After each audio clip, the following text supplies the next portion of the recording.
گیتا جو ہے شری کرشن نے شری ارجن کو جو اپدیش دیے کروچھیترا کے میدان میں ظلم کے خلاف طاقت کے استعمال کے لیے، اس کا نام گیتا ہے جی بالکل. تو اگر گیتا جائز ہو سکتی ہے ظلم کے خلاف جی طاقت کے استعمال پہ آمادہ کرنے کے لیے، تو قرآن میں کیا برائی ہے؟ یہ خیال رکھیے نا. ہم ابو جہل اور ابو لہب جو ہے اس کے خلاف طاقت کا استعمال کیوں نہ کریں؟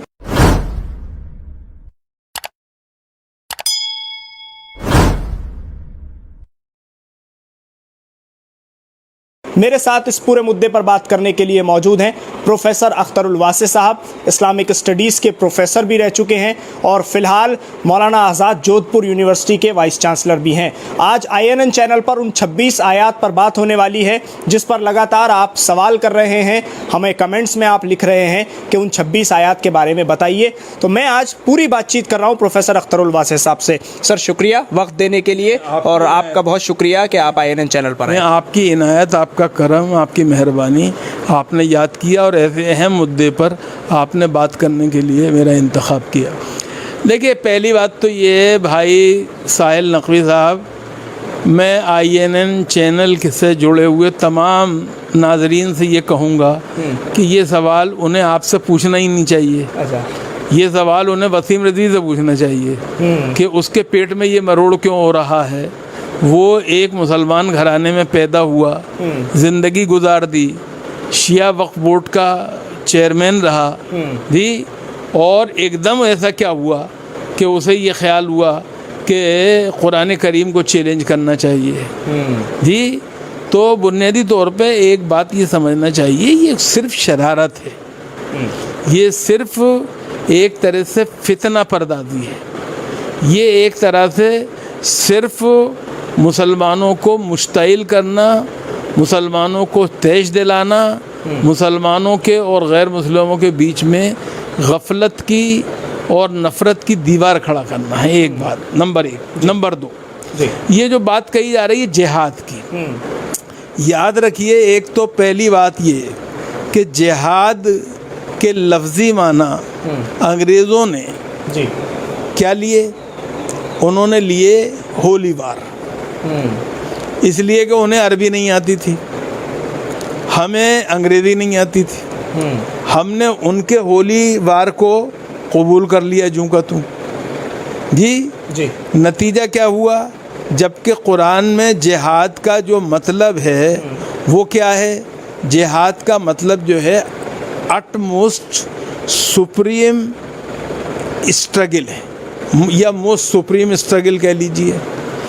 یعنی وہ جد و جہد اور وہ سعی مسلسل اور وہ کوشش جو کہ انسان اپنی آخری حد تک کرتا ہے، جس میں جہاد اکبر کیا ہے؟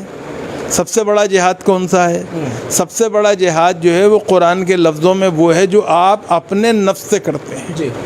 یعنی اپنے اندر جو برائیاں ہیں، اپنے اندر جو کینہ ہے، اپنے اندر جو حسد ہے، اپنے اندر جو فساد ہے، اپنے اندر جو نیت کی ایک طرح سے خرابی ہے، اس کے خلاف جو جہاد کرتے ہیں وہ جہاد اکبر ہے. تو ایک بات. دوسرے یاد رکھیے اسلام جہاد کا قائل ہے، قتال کا نہیں، فساد کا نہیں ہے. وہ لوگ جو وسیم رضوی جیسے لوگ ہیں وہ جہادی نہیں ہیں، فسادی ہیں، یہ خیال رکھنا چاہیے.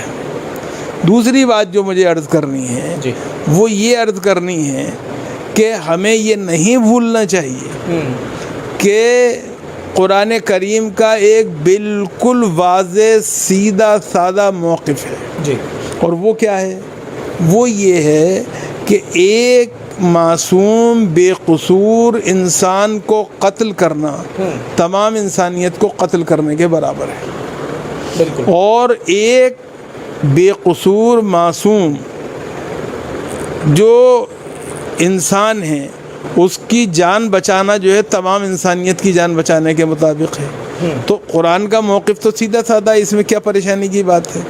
اب ایک بات میں آپ سے اور عرض کر دوں، یہاں پہ ذرا سا تھوڑا سا آپ معاف کیجیے گا، وہ یہ ہے کہ دنیا میں اسلام کوئی انوکھا مذہب نہیں ہے جس کے اندر کے ظلم کے خلاف، جبر کے خلاف سختی کے استعمال کو منع کیا گیا۔ آپ یاد کیجئے اللہ کے رسول صلی اللہ علیہ وسلم نے فرمایا اپنے بھائی کی مدد کرو، چاہے وہ ظالم ہو چاہے مظلوم ہو۔ صحابہ کرام رضوان اللہ تعالیٰ علیہم اجمعین نے اللہ کے رسول سے پوچھا کہ صاحب مظلوم کی حمایت کرنا سمجھ میں آتا ہے، ظالم کی کیسے کریں؟ آپ نے کہا ظالم کو ظلم سے روک کر کرو۔ تو جو مذہب ظالم کو ظلم سے روکنے کی بات کرتا ہو، اور رسول کے بارے میں یہ یاد رکھیے وہ قرآن ناطق ہیں جی، مطلب چلتا پھرتا بولتا ہوا قرآن ہے جی، وہ یہ بات کہہ رہے ہیں، تو اس بات کو ہمیں نہیں بھولنا چاہیے۔ بالکل۔ ایک بات، دوسری بات جو میں عرض کر رہا تھا کہ اسلام اکیلا مذہب نہیں ہے۔ آپ نے سنا ہوگا کہ ہر ہندو گھرانے میں جی مہا بھارت نہیں رکھی جاتی لیکن گیتا رکھی جاتی ہے۔ بالکل۔ اور گیتا کیا ہے؟ گیتا جو ہے شری کرشن نے شری ارجن کو جو اپدیش دیے کروچھیترا کے میدان میں ظلم کے خلاف طاقت کے استعمال کے لیے، اس کا نام گیتا ہے جی۔ بالکل۔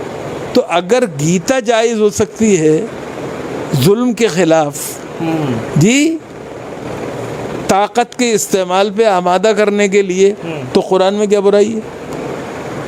یہ خیال رکھیے نا۔ ہم ابو جہل اور ابو لہب جو ہے اس کے خلاف طاقت کا استعمال کیوں نہ کریں؟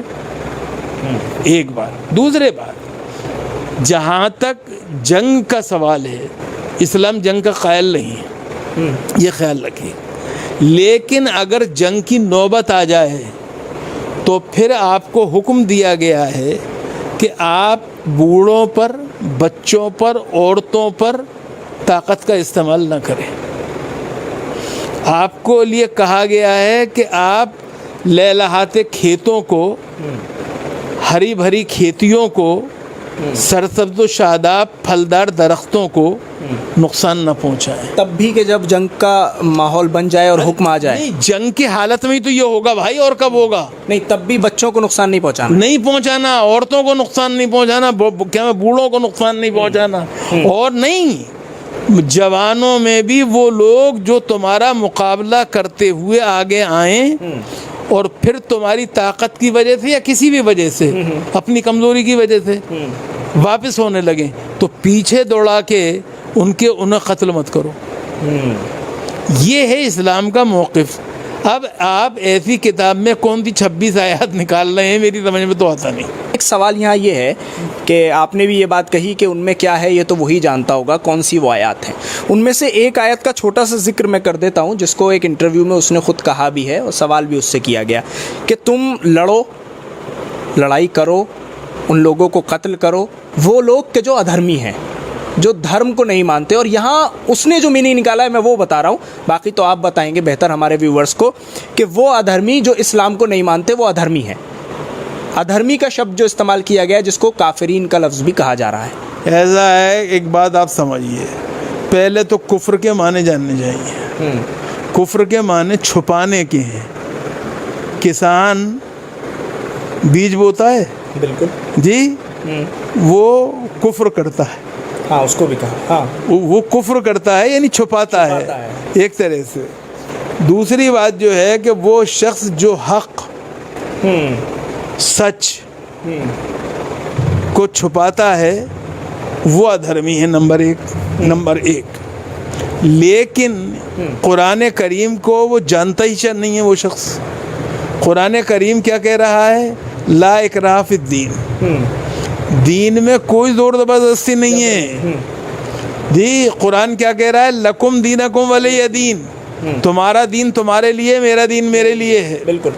دوسری بات جو ہے وہ یہ کہ آپ اپنے ذہن و ضمیر کی پوری آزادی کے ساتھ جس عقیدے کو ماننا چاہتے ہیں مانیں، ہمیں کوئی پریشانی نہیں، نمبر ایک۔ نمبر دو، جی اللہ کے رسول صلی اللہ علیہ وسلم نے جی آپ مجھے بتائیے کہ جن لوگوں کے لیے یہ کہا جا رہا ہے قرآن کے حوالے سے کہ آپ ان کو پیچھا کرو، انہیں مارو، ان کو قتل کر دو، ان کو ہلاک کر دو، وہ یہ بھول جاتے ہیں یہ ان کے لیے کہا جا رہا ہے جو آپ کو زندہ رہنے نہیں دینا چاہتے۔ وسیم رضوی اور اس کے چاہنے والوں کو یہ پتہ نہیں ہے کہ مکہ میں جتنی جنگیں ہوئی ہیں نبی کریم علیہ الصلوۃ والسلام کی حیات طیبہ میں فتح مکہ تک، وہ کہاں ہوئی ہیں؟ مدینے کے پاس ہوئی ہیں، مکے کے پاس نہیں ہوئی ہیں۔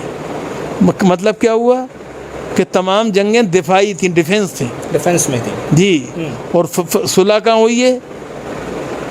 مکے کے قریب صلح حدیبیہ۔ تو کیا مطلب ہوا جی؟ تو جو آپ کا کو جینے نہیں دیتے، آپ کو آپ کا مذہب کا پالن نہیں کرنے دیتے، آپ کو آرام سے اور خیریت سے زندگی گزارنے نہیں دیتے، آپ کو ہر دم پریشان کیے رہتے ہیں، آپ اگر حبشے چلے جائیں تو وہاں تک آپ کا پیچھا کرتے ہیں، کہ جو آپ کو شعب ابی طالب میں قید رکھتے ہیں، جو آپ کو کیا طائف کے اندر آپ کی ایڑیاں لہو لہان کر دیتے ہیں جی۔ اللہ کے رسول صلی اللہ علیہ وسلم نے ان سے تو انتقام لیا نہیں جی۔ آپ یہاں کہہ رہے ہیں، کس سے کہہ رہے ہیں؟ کس سے انتقام لینے کو کہا جا رہا ہے؟ کہاں کہا جا رہا ہے؟ اور کس سے لیا جا رہا ہے انتقام جی؟ اللہ کے رسول صلی اللہ علیہ وسلم کی حیات طیبہ اگر پڑھی ہوتی تو پتہ ہوتا کہ نجران کے عیسائیوں کا ایک باقاعدہ وفد جو ہے وہ مدینہ منورہ آیا، مسجد نبوی میں مہمان رہا، رسول کا مہمان رہا۔ تو اگر معاف کیجیے گا غیر مسلموں سے ایسا بہر ہوتا تو یہ کائے کو ہوتا جی؟ لیکن آج کے دور میں تو وہی چیز بتائی جا رہی ہے نا۔ اگر میرے 2-3 سوال اور ہیں یہاں پر۔ ایک تو یہ کہ جو وسیم رضوی بات کہہ رہا ہے وہی بات نرسنگانند سرسوتی پریس کلب میں کہہ رہا ہے، اور انہی آیات کا ذکر وہ بھی کر رہا ہے، تو کہیں نہ کہیں کوئی نہ کوئی کنیکشن تو دونوں میں بھی ہے۔ کوئی کنیکشن ایسا ہے، یہ کنیکشن جو ہے یہ بنیادی طور پہ باطل کا باطل سے ہے، حق کا نہیں ہے۔ ایک بات آپ سمجھیے، آپ پریشان کائے کو ہوتے ہیں؟ اللہ کے رسول صلی اللہ علیہ وسلم نے حضرت حمزہ کا جو قاتل تھا وحشی، اس سے سب سے بڑا انتقام کیا لیا انتقام معلوم ہے؟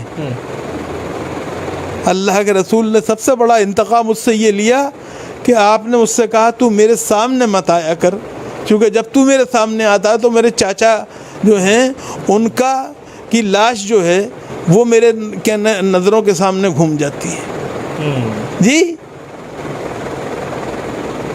تو وہ نبی رحمت و سراپا رحمت جو ہے انتقام یہ لیتا ہے جی۔ آپ اتنی پرانی بات اور پیچھے کی بات چلے جائیں، شروع میں مکے کا دور ہے، نبوت کا اعلان ہوا ہے جی، رسول گزرتے ہیں گلی سے، ایک بڑھیا روزانہ کوڑا پھینکتی ہے جی، رسول پریشان نہیں ہوتے، رسول پریشان نہیں ہوتے، نہ راستہ بدلتے ہیں۔ کب تک؟ جب تک کہ وہ کوڑا نہیں پھینکا جاتا۔ جس دن کوڑا نہیں پھینکا جاتا اس دن رسول سراپا سوال بن جاتے ہیں، غالب کی زبان میں نہیں، غالب کے انداز میں، واہ حسرتا کہ یار نے کھینچا ستم سے ہاتھ، ہم کو ہری سے لذت آزار دیکھ کر، اور اس کے گھر پہ پہنچ جاتے ہیں اوپر بالکل جی۔ بڑھیا سمجھتی ہے آج میری خیر نہیں، اب تو آ گیا میرا موقع، اب میری گردن گھونٹ دی جائے گی، لیکن رسول اس کی طبیعت خراب دیکھتے ہیں تو خدمت کرتے ہیں، دوا دارو کرتے ہیں جی، اور اس طرح اپنے اخلاق کریمانہ کا ثبوت دیتے ہیں۔ تو یہ رسول کا تو یہ وہ ہے رویہ جی۔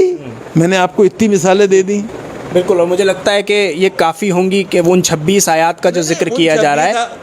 ایک بات آپ سنیے میری بات، وسیم رضوی اپنے مطلب مجھے اس کے عقیدے پہ بھی اب وہ نہیں رہا، لیکن میں ایک بات کہتا ہوں، وہ لوگ جو کہ فتح مکہ کے بعد کے مسلمانوں کے بارے میں سوالیہ نشان قائم کرتے ہیں، انہیں بھی اس بات پہ ہونا چاہیے کہ اللہ کے رسول نے اگر انہیں معاف کر دیا تو معاف کیجیے گا، پھر کس کی بات رہ گئی؟ بالکل صحیح۔ ایک آخری سوال اور اختر الواسع صاحب، اس کے بعد انٹرویو کو ختم کریں گے، کیونکہ ان 26 آیات کا ذکر پوری طرح سے ہو گیا، کیا کچھ اس میں ہے آپ نے پورا واضح کر دیا، اور ہمارے ویورز کو مجھے لگتا ہے کہ ان 26 آیات کا جو لگاتار آپ لوگ ذکر کر رہے تھے وہ پوری بات واضح ہو گئی، اور اسلام جہاد کے لیے کیا کہتا ہے وہ بھی آپ لوگوں تک پہنچ گئی ہے۔